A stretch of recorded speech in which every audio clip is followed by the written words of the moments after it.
Assalamualaikum warahmatullahi wabarakatuh. Di sini saya akan menyampaikan sedikit materi bab 3 tentang ekstremisme dalam beragama. Ini kelompok saya. Muhammad Nabina binuru hadina min Makkah habibi nuru. Problem ekstremisme atau sikap berlebihan dalam beragama bukan hanya ada di dalam agama Islam. Akan tetapi, problem ini juga dialami oleh semua agama di dunia. Dalam setiap agama selalu terdapat kelompok militan, ekstrim, dan radikal. Rasulullah SAW tidak pernah mengajarkan ekstrim atau berlebihan dalam agama. Dalam riwayat hadis Imam Bukhari, Rasulullah SAW melarang sahabat yang senantiasa puasa di siang hari dan senantiasa sholat di seluruh malam. Rasulullah SAW memerintahkan untuk mengurangi puasanya, dan jika memang ingin puasa maka sehari puasa dan sehari berbuka. Rasulullah SAW bersabda, "Khairul umuri awsatuha," sebaik-baik perkara adalah yang paling di tengah. Bahkan Rasulullah SAW juga pernah menjadi korban ekstremisme beragama cikal bakal kelompok yang dikenal dengan nama Khawarij. Imam Bukhari meriwayatkan dari Abu Sa'id Al-Khudri, Rasulullah SAW berkata, tatkala Rasulullah SAW membagi ghanimah, beliau didatangi oleh Dzul Huwaisirah. Dia adalah seorang lelaki dari Bani Tamim. Dia berkata, "Ya Rasulullah, berlaku adillah." Rasul menjawab, "Celaka kamu. Siapa yang bisa adil jika aku tidak adil? Kau rugi dan menyesal jika aku tidak adil." Lalu Umar berkata, "Wahai Rasulullah, izinkan aku untuk memotong lehernya." Rasul menjawab, "Tinggalkan dia. Dia mempunyai kawan-kawan yang sholat salah seorang dari kalian terlihat remeh jika disandingkan sholat mereka. Puasa salah seorang kalian terlihat remeh jika dibandingkan puasa mereka. Mereka membaca Al-Quran, namun Al-Quran tidak melewati kerongkongan mereka.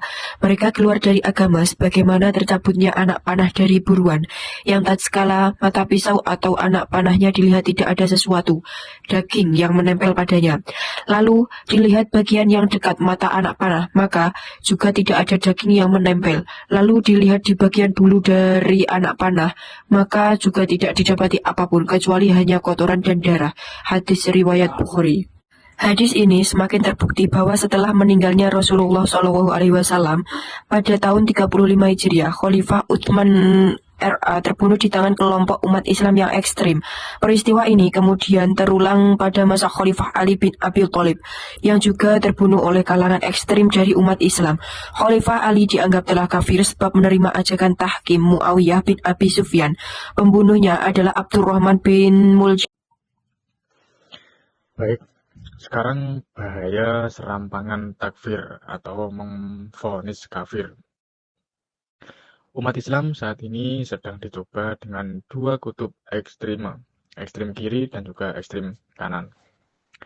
Di satu sisi terdapat kelompok sekuler dan liberal yang memahami tentang akidah dengan pemahaman yang inklusif yang menganggap semua agama itu benar.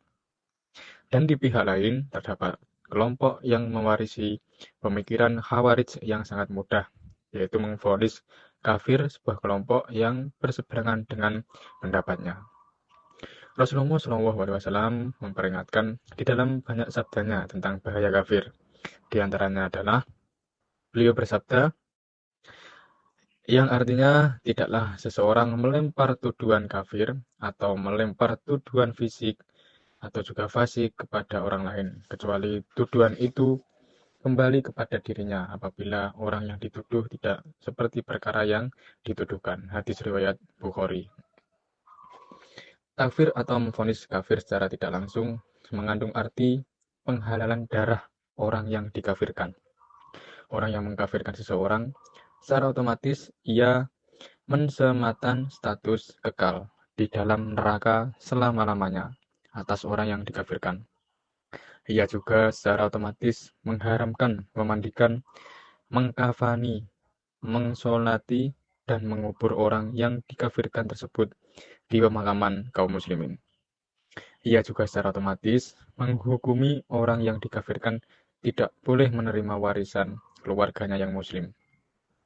Ia juga secara otomatis menghukumi pernikahan orang yang dikafirkan menjadi fasik atau rusak.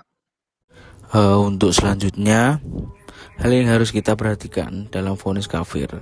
Yang pertama, ada berapa dalam Islam vonis kafir adalah perkara yang sangat serius dan tidak boleh dilakukan sembarangan.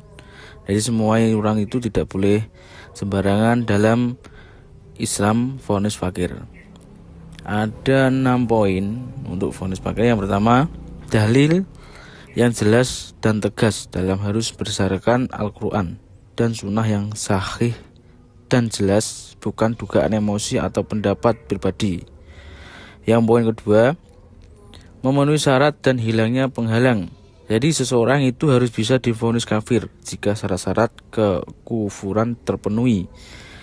Tidak ada penghalang seperti ketidaktahuan, jahil, atau salah paham, yaitu yang dinamakan tawil, dipaksa atau belum sampai hujah kepadanya. Untuk yang ketiga, membedakan perbuatan dan pelakunya. Jadi suatu ucapan atau perbuatan bisa dikufur, tetapi pelakunya belum tentu kafir sampai ditegakkan hujah dan dijelaskan kesalahannya. Untuk poin 4, bukan wewenang dalam awam. Jadi untuk tafsir adalah urusan ulama yang mendalam ilmunya, bukan hak setiap individu.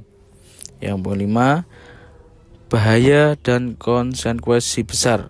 Jadi untuk Nabi Muhammad SAW memperhatikan bahwa vonis kafir yang salah bisa kembali kepada orang yang menuduhnya.